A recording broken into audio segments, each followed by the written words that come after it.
presented intelligently.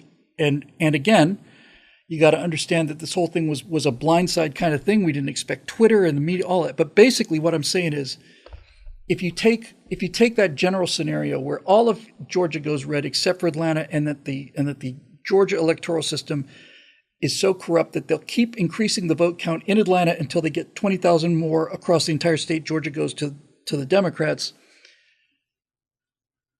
The one thing that is inarguable, and we saw it in 2020, and this, I don't know why this wasn't the centerpiece of everything.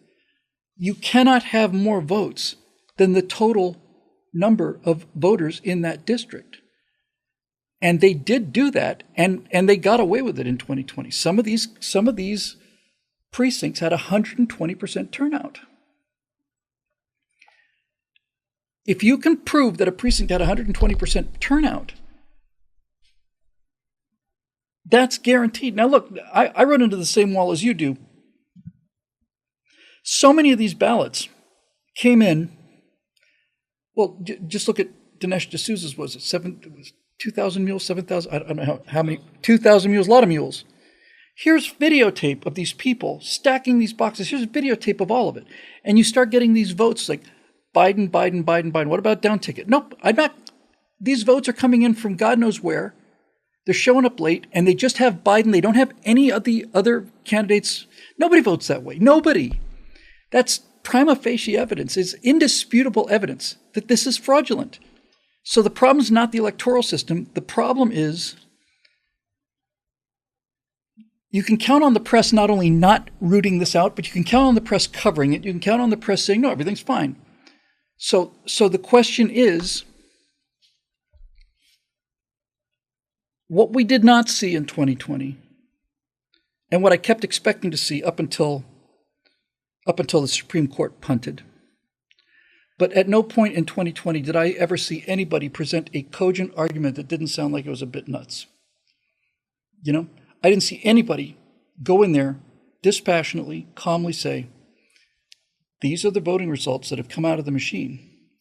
In this district, there's 122% votes cast. Of all the available voters in the district, it's 122%.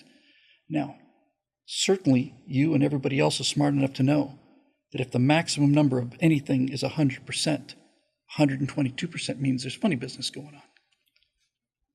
Right? And then list it.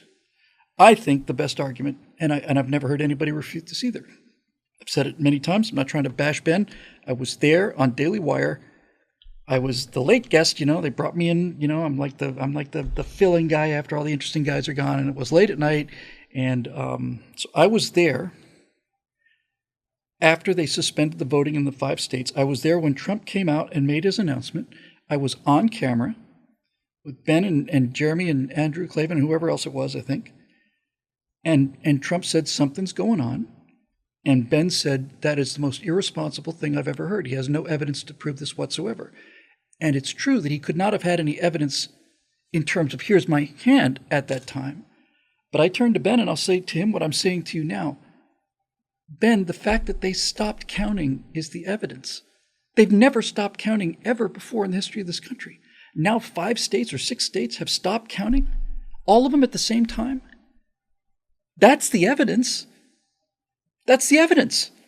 I don't need to come to you with rows of documentation if the process is simply stopping for no reason. That's the evidence that something is going on. It's never happened before, ever, ever, ever. Now it's happening in 6 states, and not just any 6 states. It's not happening in any of the states where Biden was expected to win big, and it's not happening in any of the states where Trump was expected to win big. It's happening in 6 states, and it's happening in the states that are close enough to be called. And they call Arizona for Biden with 4% of the vote in, while they couldn't call Pennsylvania for Trump or whatever it was for 5 hours. No. Now,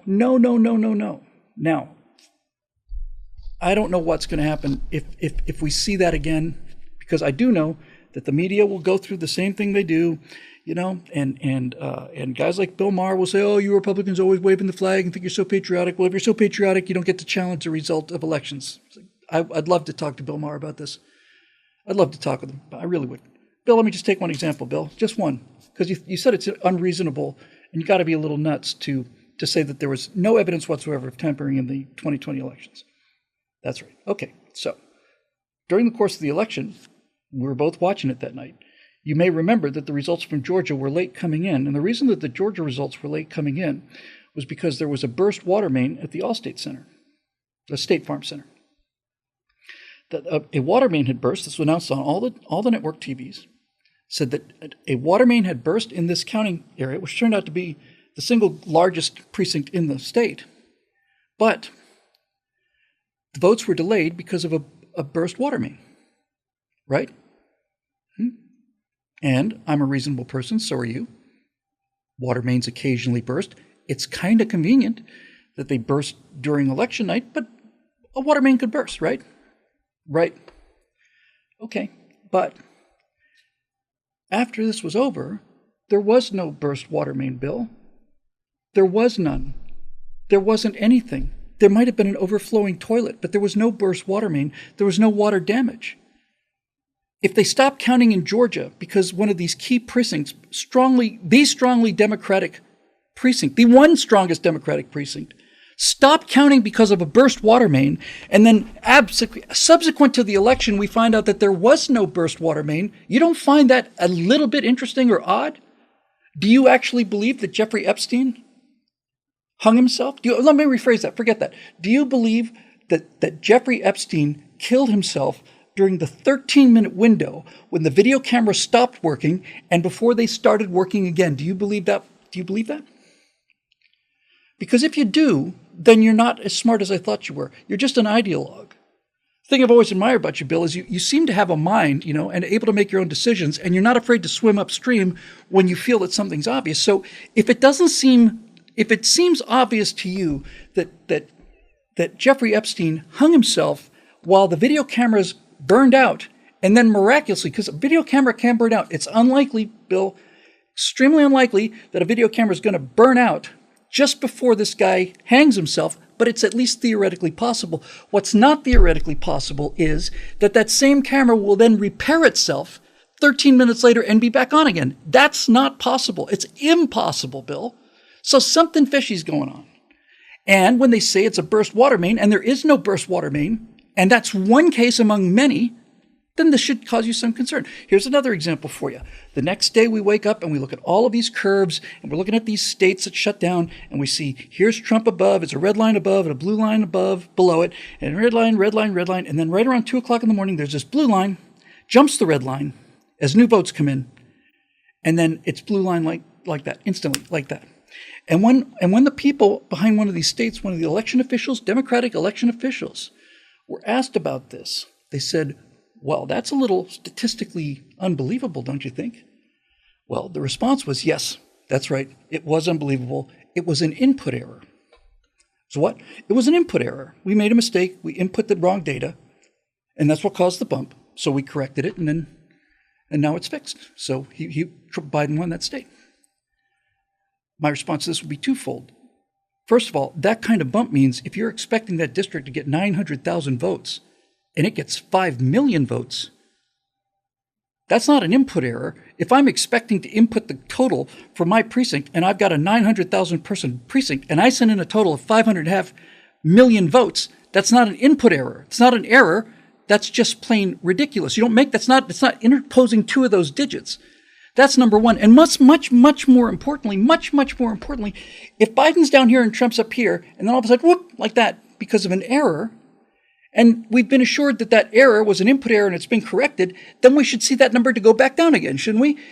Error corrected. Yes, that's how it should work, right? It didn't. It didn't work that way. Now, maybe none of this means anything, but to say that there's no reason to say that this whole thing is completely irrational is just plain nuts. You're either lying. No, you're lying. You're lying to yourself. You're not that stupid. You know you're not that stupid. I am willing to concede, in good faith, I'm willing to concede that it is possible that none of these things would have affected the election, but you have to be willing to concede that there is enough smoke here to say that we at very, very least are not being lunatics for saying that it's like something looks like it's on fire, right? Right? That doesn't seem too tough to me. And if you are lying and you don't care and you're okay with cheating and you think that voting month is okay, then why are you sitting here defending a position that can't win fairly? Because I would never. If I thought I had to cheat to win, I would say I'm on the wrong side.